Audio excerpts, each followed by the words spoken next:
Mixture करो, message करो, इस ढंग से कर देते हैं। तो ऐसे भी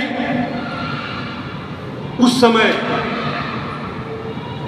जब लोगों को नॉलेज के प्रति बहुत आकर्षण था, उस समय भी विद्यादान के रूप में जो भी उस समय के आचार्य थे एक मिसाल कायम किए और एक भक्ति की परंपरा शुरू हुई। क्योंकि आप जानते हैं कि 788 में आदि शंकराचार्य का बर्थ हुआ था और उन्होंने ज्ञान मार्ग को अपने पराकाष्ठा पर पहुंचा दिया। क्योंकि जो शुरू होता है हम लोग का सवाल, को हम, मैं कौन हूं, इसी का जवाब आता है तत्वमसि, तुम वह है। हम अपने शास्त्र के उच्चारण में देखते हैं सोहम सोहम, मैं वह हूं, मैं वह हूं। फिर ज्ञान होता है अहम ब्रह्मस्मि, मैं ही ब्रह्म हूं। तो आत्मा और परमात्मा का जो मिलन होता है यह ज्ञान मार्ग का पराकाष्ठा है।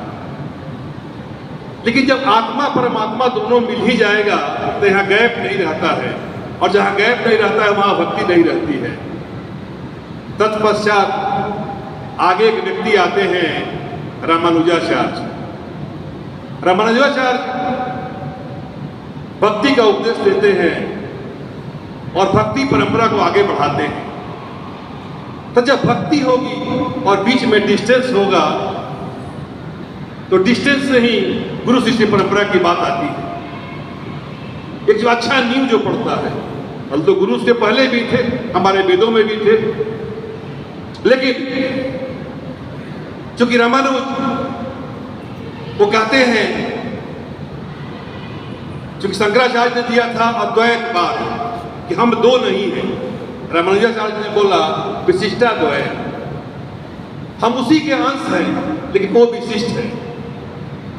हमारा सायुज्य हो सकता है, मतलब जुड़ सकते हैं, सालों के हो सकता है, उस लोक में जा सकते हैं, सामीप्य हो सकता है, उसके समीप जा सकते हैं, लेकिन हम एकाकार नहीं हो सकते हैं। जैसे आत्मा परमात्मा का मिलन है वैसा नहीं हो सकता है। तो रामानुजाचार्य ने जो दिया वो थोड़ा सा अद्वैत को मॉडिफाई किए और विशिष्टाद्वैत दिए। हमारे देश में जब मेडिएवल पीरियड था, एंशिएंट पीरियड था, तो 100% लिटरेसी था। जब ब्रिटिशर्स आए तो उन्होंने गुरुकुल परंपरा को ध्वस्त किया। बहुत सारे कंट्री हैं वर्ल्ड में, आप लोग हिस्ट्री में पढ़ोगे 1867 में जापान में मेजी रेस्टोरेशन हुआ और 30-40 साल में जापान इतना पावरफुल हो गया कि रसिया को हरा दिया और अपने पावर के बल पर आगे बढ़ा, अपने इंडिजिनस टेक्निक से आगे बढ़ा। लेकिन हमारे यहाँ जो लॉर्ड मैकाले की जो शिक्षा पद्धति आई तो हमारे पुराने सिस्टम को दरकिनार कर दिया गया और हम भी जो हमारी 100% लिटरेसी वाली बात थी, जो हमारी गुरुकुल परंपरा थी। आपको मैं एक उदाहरण देता हूँ। मैं जिस प्रदेश से, जिस बिहार से आता हूँ, तो वहाँ पर एक मिथिला जगह है, बड़े विद्वान लोग रहते हैं वहाँ। आदि शंकराचार्य वहीं एक संत से पराजित हो गए थे, एक फीमेल संत एरिया से, आदि शंकराचार्य।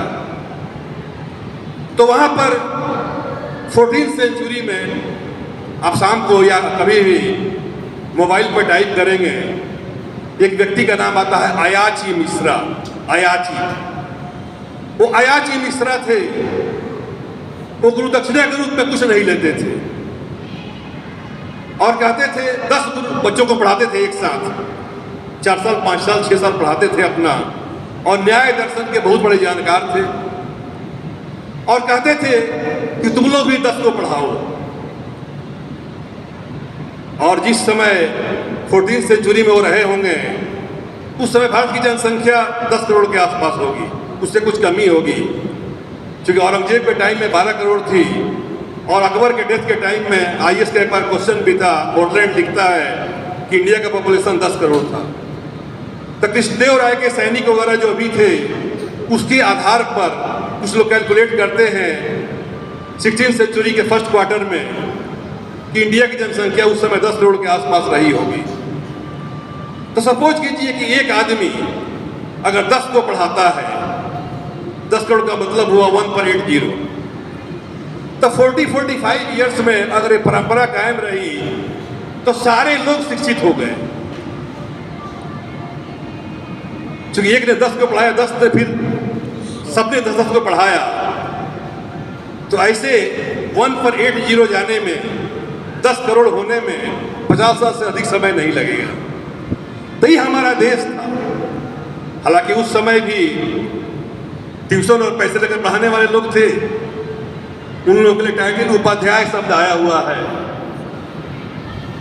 तो उपाध्याय वो लोग होते थे जो कि पैसे लेकर के पढ़ाते थे, और जब उपाध्याय के डिसिपल्स, उनके शिष्य जब पढ़ाने लगते थे तो वो, और ऐसे ही जब 3rd जनरेशन में होता था तो उपाध्याय, महोपाध्याय और महामहोपाध्याय इस ढंग के टाइटल जुड़ जाते थे।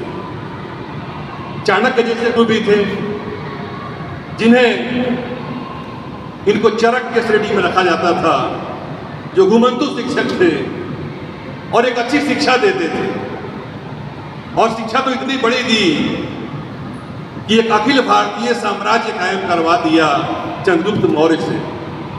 आज इंडिया का जो क्षेत्रफल है, एरिया है, वह 3.2 मिलियन स्क्वायर किलोमीटर है, और उस समय इंडियन सब कॉन्टिनेंट में 5.2 मिलियन स्क्वायर किलोमीटर का एरिया था।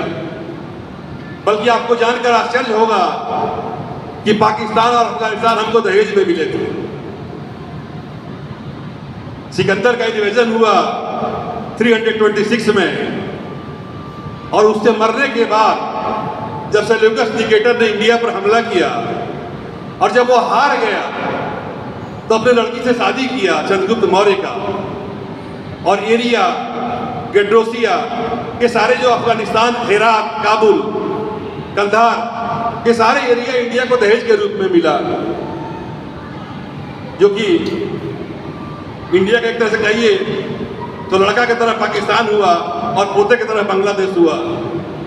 तो वो एरिया हमको दहेज के रूप में मिला, जो कि चाणक्य की शिक्षा से एक अखिल भारतीय साम्राज्य कायम हुआ था। तो इस गुरु पूर्णिमा पर मैं समस्त गुरुओं को, आप सभी को भी, और देखो एक ऐसा संबंध है, इसमें कभी ईर्ष्या नहीं आती। तुम जितना ही अच्छा करोगे उतनी ही हमको खुशी होगी, और तुम्हारे आगे बढ़ने में हम अपने आप को देखेंगे। मुझे याद है अपने टाइम में मैं भी, मुख्य काम था तो पढ़ाई लिखाई का, लेकिन स्पोर्ट्स में ये मन लगता था, कुछ हल्का फुल्का खेल भी लेता था।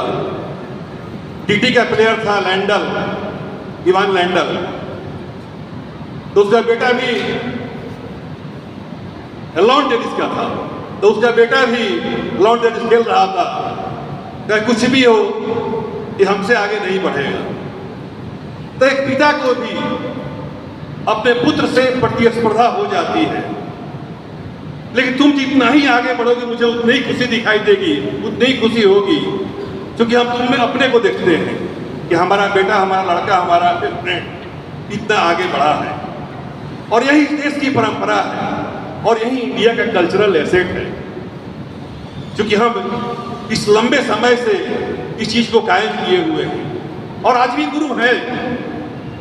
ठीक है, जमाना थोड़ा मेटलिस्टिक हो गया है, आवश्यकताएं आदमी बढ़ गई है, हर चीज को देखना पड़ता है, लेकिन लगभग लोगों में आज भी अपने बच्चों के प्रति दर्द रहता है।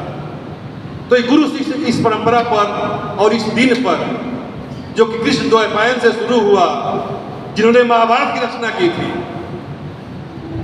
एक आज भी वो चिरंजीवी हैं और सबको सब कुछ देख रहे हैं।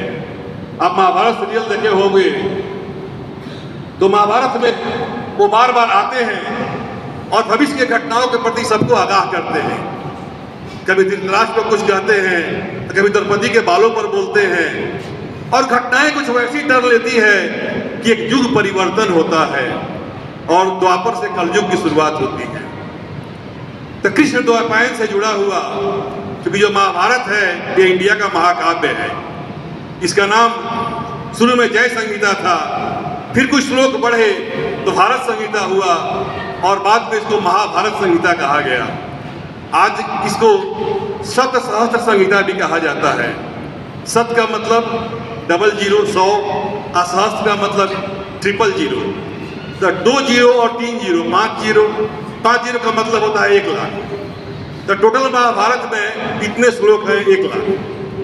तो पहले जय संहिता था, कुछ बढ़ा तो भारत संहिता हुआ, फिर महाभारत हुआ और इसी का पर्शियन में चित्रांकन किया गया मेडिवल पीरियड में, उसी का नाम रजनामा दिया गया। ये भी किसी कमीशन में क्वेश्चन रह चुका है। तो आज इस विशेष दिन पर आप सभी को गुरु पूर्णिमा की हार्दिक बधाई देते हुए इन्हीं शब्दों के साथ thank you, have a nice day.